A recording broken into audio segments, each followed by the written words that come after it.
Hello everyone, my name is USS Omega 1 and today I'm going to be talking very briefly about the video game Terminator Resistance. I picked up this game a while ago on the PlayStation Network. I think I paid less than €20 and I have to say I'm glad I did. It wasn't the best game I've ever played, it wasn't the worst game I've ever played. It's from a studio that would be classed as a B player. They're not the guys who make Call of Duty or Horizon Zero Dawn or any of the big, huge titles that come out every year and things like that, or Red Dead Redemption and all that kind of thing. So, you know, they're not the A squad, but they made a really good game for the small players that they are. I'm just going to select a load game here.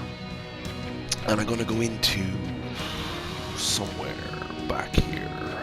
I've played the entire game, and I'm just going to pick somewhere fairly early on in the game, and I'll show you very briefly. Yeah, here, we'll click Pasadena here, and I'll show you some of the things that I liked about the game and some of the things that I didn't like about the game. One or two of I'll get the things I didn't like out of the way first and end on a good note. One or two of the things I didn't like were the gameplay was a little bit clunky. Now, like I said, these guys made a really good game for the team that they were. It's a little slow, a little kind of rigid in its movements. The fluidic movement of the player in first-person shooter games should always be as realistic as possible, and you can see that in bigger titles like Call of Duty. You know, in Terminator Resistance, it wasn't that great, but it wasn't so bad or so jarring that it took me out of the immersive gameplay. I'll press start here now, and I'll show you. There's always a cutscene at the start, so I'll let it play. Rivers, are you receiving me? I am. Good. I marked vantage points on your map. Use them to take pictures of the Skynet installations. And although this is a recon mission, you have clearance to engage at will. Over and out. Now, I'm just going to go into this building here. And I'm just going to duck down here. Because in a moment, there will be a few enemies coming by and I don't want them to interrupt the video commentary I'm giving. So, to state, as you can see, my movements are not the worst. The scrolling around is not that great, it's not that bad. You know, like a lot of games, press square to open things, they're highlighted and they flash when you come to an object that you can interact with. The aiming speed is not so bad. There's a bit of a aim adjust as well.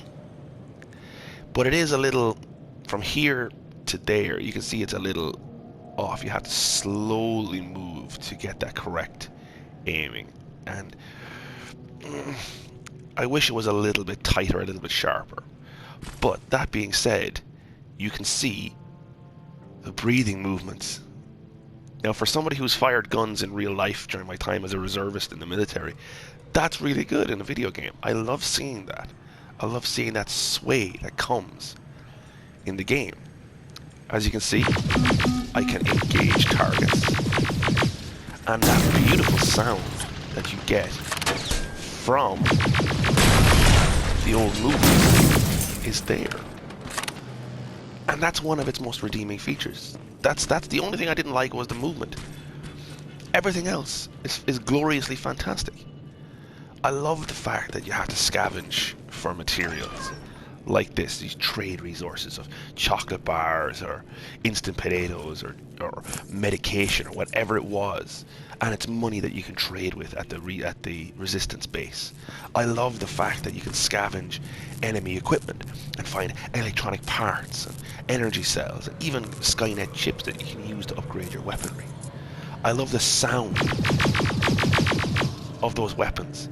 It's from the movie. It's perfect. You can even see that these were old world weapons that were converted to plasma.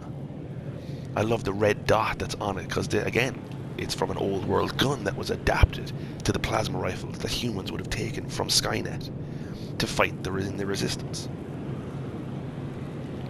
It's wonderful. The darkness, the grey, the mist of the nuclear holocaust left over from the movie.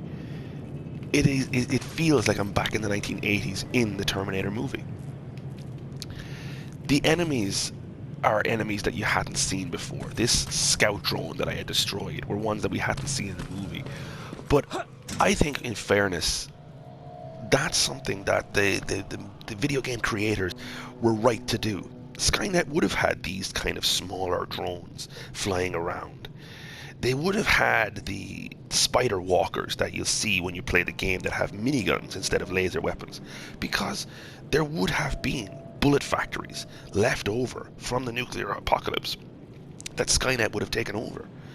Bullets would have been far easier to make than plasma weaponry, and that they would have been the primary machines that they would have sent out to destroy humanity, and only required the Terminators and the plasma weaponry as human beings fought back with armored vehicles and better defenses. That Skynet would have had to resort to the bigger Terminators, to the more plasma weaponry, and inevitably to the Arnold Schwarzenegger style infiltrators that are used to destroy humanity in the movies and in the game. And they are the enemies that scale upwards as you go on. You don't start off meeting Terminators in this game. You end up meeting these flying drones, or small, what they call silverfish, that are little kamikaze droids that are used almost like landmines, anti-personnel landmines. You meet those little spider droids that zap you, but that always move in large groups. And then you meet the spider walkers. There are hunter-killer aerials, and there are the massive hunter-killer tanks as well, but you only encounter one or two of those. All in all, I really enjoyed this game. The voice acting is not the best, the video cutscenes are not great, and it is kind of funny that you can actually have sex with one or two of the female characters in the game. But all of that being said, it's a very, very good tryout from a fairly middle-of-the-road studio. They did what they could with what they had, and they did very well with it. As for replayability, it's not the largest game I've ever played. You play this game for a couple of hours and you'll complete it. But I find myself coming back to it again and again every now and then. I play it completely through, and then I go back to it a couple of months later and play it again from start to finish. It reminds me a little bit of I won't say Wolfenstein, but similar in that I enjoyed it and I never gave up on it, came back to it. I know now where every single enemy is in the game. I know where every resource is to be collected, but I still find myself coming back. It reminds me of Wolfenstein, as I was saying, in that there's no multiplayer in it. It's single player campaign, and considering I'm an older game player in my mid-30s, I enjoy that. Don't get me wrong, I like my multiplayer. I do like a decent story campaign game, which is why with the new Call of Duty Modern Warfare, I actually bought it to play the campaign. The multiplayer was a secondary component to me. I've thoroughly enjoyed the multiplayer now, and I'll cover that in other videos. But it's always going to be a decent campaign that will have me separating my hard-earned money with a game.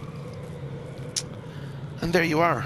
And that's it. For anybody who enjoyed the Terminator movies, for anybody who enjoyed the good sounds of war from those movies, for anyone who enjoys a fairly decent middle-of-the-road first-person shooter that makes you feel like you are out saving the world from the machines, by all means, buy this game.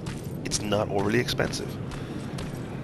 And during this pandemic, you may find yourself playing it over and over again just to see the one or two different outcomes that can happen in it. And that's it. I hope you've enjoyed this video. My name is USS Omega 1, and thank you for watching.